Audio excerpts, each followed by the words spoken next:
Trade-offs versus solutions.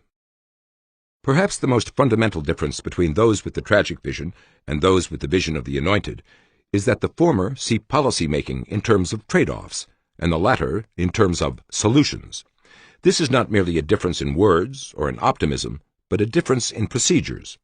To those with the vision of the Anointed, the question is, what will remove particular negative features in the existing situation to create a solution? Those with the tragic vision ask, what must be sacrificed to achieve this particular improvement? As the distinguished economist Herbert Stein said of evaluating a political candidate, there are always conditions that one could wish were different or better than they are. The relevant question is whether there is a cure for the condition which the candidate knows and can put into effect, and which will not have consequences that are worse than the initial condition. Implicit in these different approaches to policy-making are different assumptions as to whether other people are so irrational as to have set up unhappy situations for no reason, so that costless improvements are now available. Belief in such differential wisdom and rectitude is more congenial to the vision of the Anointed, for whom potential solutions abound, requiring only the discernment to discover them and the power to put them into practice. No one denies the existence of constraints, though the vision of the Anointed does not incorporate these constraints as a central feature and ever-present ingredient in its thinking, while the tragic vision does. Moreover, the trade-offs made necessary by constraints are seen differently by the two visions. To those with the vision of the Anointed, it is simply a question of choosing the best solution, while to those with the tragic vision, the more fundamental question is, who is to choose, and by what process, and with what consequences for being wrong? As already noted in Chapter 2, and as will be heard in subsequent chapters, it is so easy to be wrong, and to persist in being wrong, when the costs of being wrong are paid by others. Often those with the vision of the Anointed more or less automatically collectivize decisions, and then take on the role of deciders themselves, whether the issue is sex education, subsidizing the arts, health insurance, or innumerable other social issues. However, there is no a priori reason why different individuals should not have different trade-offs in all these areas, which is to say, there is no necessity for the Anointed to preempt and collectivize these decisions. A simple example may illustrate concretely the difference between seeking a solution and seeking a trade-off. When a baby was killed in a tragic airplane crash in 1989 by being ripped out of its mother's arms by the force of the impact and being sent hurtling through the cabin, a political solution was proposed by having a federal law requiring babies to be strapped into their own seats on airplanes. But a study by economists indicated that such a law, requiring parents to purchase an extra seat, would divert a portion of the traffic to cheaper alternative modes of transportation on the ground, most of which have higher mortality rates than airplanes. Over a period of a decade, there would be an estimated saving of one baby's life in airplane crashes, a loss of 9 lives in alternative ground transportation, and an additional cost of $3 billion. Few people would regard this as a reasonable trade-off, but it is only by analyzing the issue as a trade-off that we avoid the dangerous and deceptive appearances of a solution. The proposed legislation to increase airline safety by requiring a separate seat for children was a perfect example of what Justice Holmes referred to as raising humanity in one place while pulling it down in another. Nothing is easier than to increase safety in some arbitrarily defined sector in some arbitrarily chosen way, in disregard of what this does to safety elsewhere and in other ways. Unfortunately, this kind of thinking is all too congenial to the vision of the Anointed and to politicians. More generally, political attempts to solve various problems, seriatim, ignores the costs created by each solution and how that exacerbates other problems. It is by no means impossible to solve downtown parking problems in any city, for example, by building more parking garages, either above ground or underground, but the resources required for such a task would leave many municipalities dangerously lacking in policemen and fire protection, municipal hospitals, and public schools. It is no answer to suggest raising local taxes or getting federal grants, for these actions simply relocate the trade-off without getting rid of it. It is like infinite regress. If the parking problem is worth eliminating, even at the large and inescapable costs of doing so, then clearly it should be done, but no one should imagine that this is a solution rather than a trade-off. Much of political rhetoric is concerned with presenting issues as isolated problems to be solved, not as trade-offs within an overall system constrained by inherent limitations of resources, knowledge, etc. The issue is posed as one of providing affordable housing, decent jobs, adequate health care, and the like. The cost problem is often waved aside by some such general statement as, surely a country that can put a man on the moon, or fight a war in the Persian Gulf, or build a nationwide highway system, etc., can afford to do whatever is proposed. From a trade-off perspective, however, all these expensive activities of the past are reasons why we have less to spend on other things, not reasons why we can spend more. We cannot undo the flight to the moon, unfight the Gulf War, or unbuild the national highway system. One of the most severe constraints is the constraint that time moves in only one direction. Trade-offs that should have been made differently in the past are now irrelevant. What can be afforded seriatim vastly exceeds what can be afforded simultaneously. Simple and obvious as this should be, it is often ignored in denunciations of government inaction on various festering social problems or unmet needs. But even an ideal set of trade-offs must and should leave a whole spectrum of unmet needs, because the cost of wiping out the last vestige of any problem is leaving other problems in more dire condition. In short, trade-offs must be incremental rather than categorical, if limited resources are to produce optimal results in any social system as a whole. Despite the importance of incremental trade-offs, the language of politics is filled with categorical rhetoric about setting priorities, providing basic necessities, or assuring safety in foods, medicines, or nuclear power. But incremental decisions differ as much from categorical decisions as trade-offs differ from solutions. If faced with a categorical choice between food and music, every sane person would choose food, since one can live without music, but not without food. But if faced with an incremental choice, the decision could easily be just the opposite. If food were categorically more important than music, then we would never reach a point where we were prepared to sacrifice resources that could be used to produce food in order to produce music. Given this premise, Beethoven, Brahms, and Bach should all have been put to work growing potatoes instead of writing music, if food were categorically more important. A world where food had a categorical priority over music would be a world of 300-pound people whose brief lives would never be brightened by a song or a melody.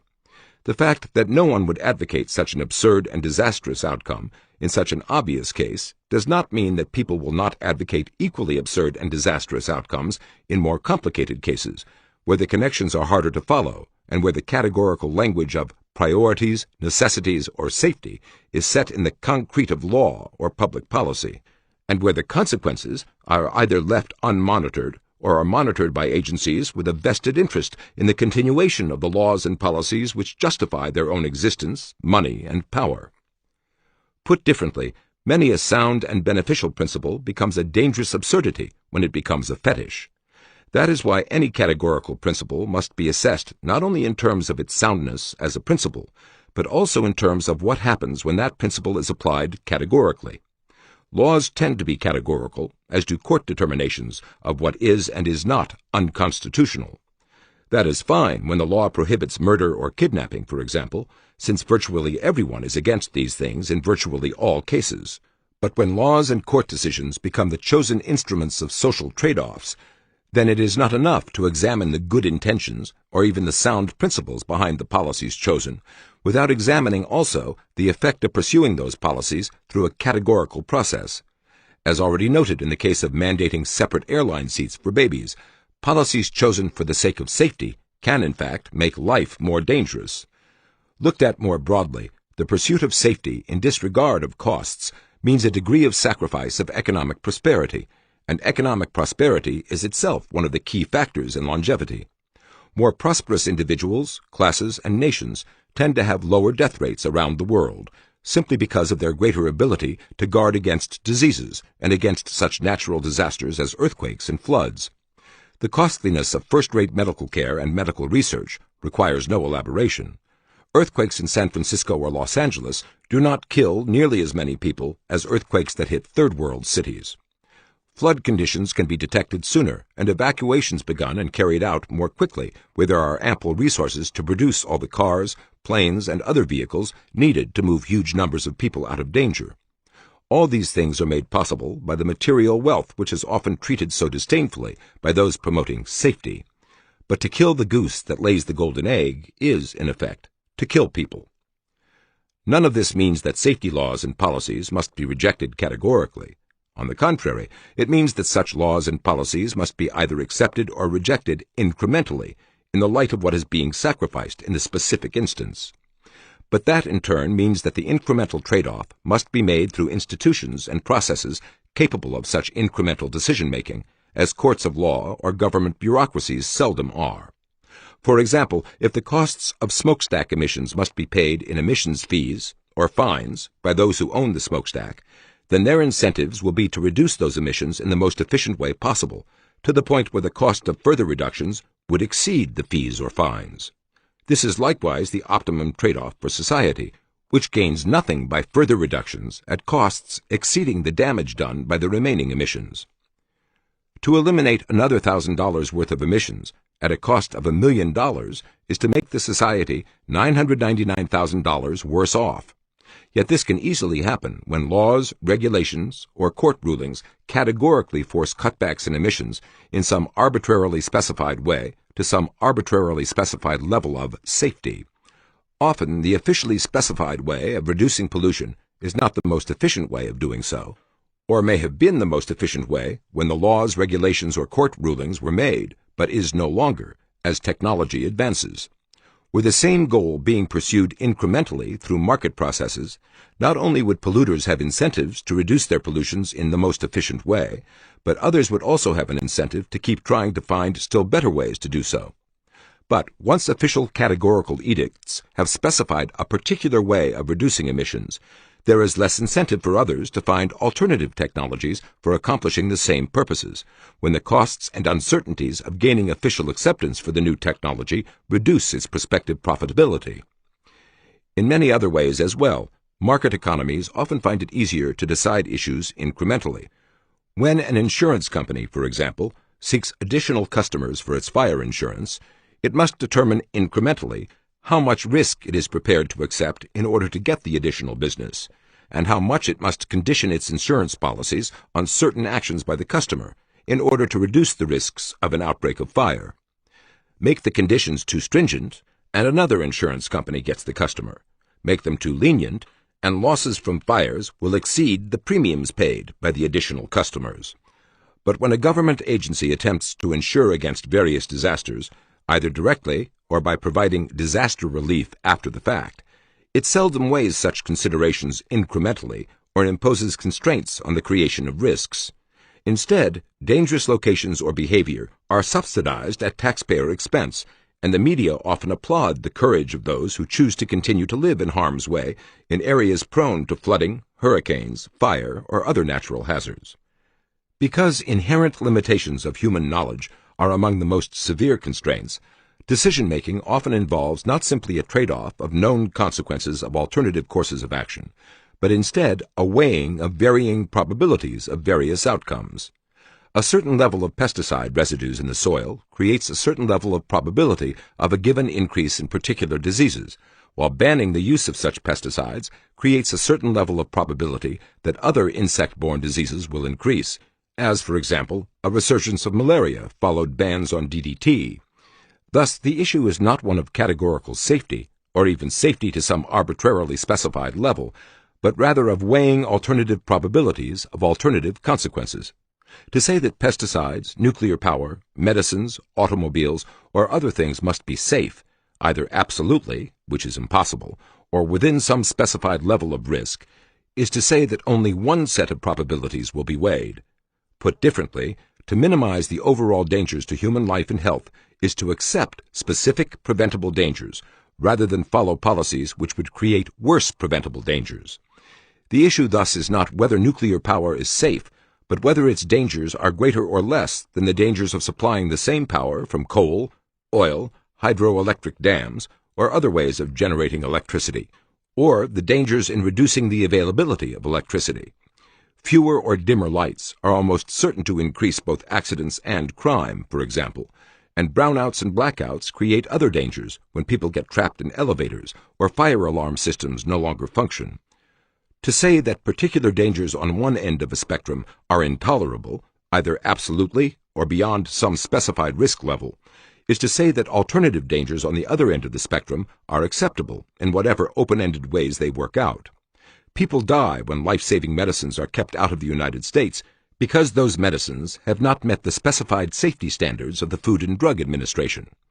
Laws to protect orphans from being adopted into unfit homes condemn more orphans to institutional care or to repeatedly disruptive movements through a whole series of foster homes, both of which can do lasting damage. Banning police use of certain forceful methods of subduing people resisting arrest will indeed lead to a reduction in the number of people injured or killed while being taken into custody, at the cost of an increase in the number of policemen injured or killed in these confrontations. There are no solutions. There are only trade-offs. The language of politics, and especially of ideological politics, is often categorical language about rights, about eliminating certain evils, guaranteeing certain benefits, or protecting certain habitats and species. In short, it is the language of solutions and of the unconstrained vision behind solutions, the vision of the Anointed. Indirectly, but inexorably, this language says that the preferences of the Anointed are to supersede the preferences of everyone else, that the particular dangers they fear are to be avoided at all costs, and the particular benefits they seek are to be obtained at all costs. Their attempts to remove these decisions from both the democratic process and the market process, and to vest them in obscure commissions, unelected judges, and insulated bureaucracies, are in keeping with the logic of what they are attempting. They are not seeking trade-offs based on the varying preferences of millions of other people, but solutions based on their own presumably superior knowledge and virtue.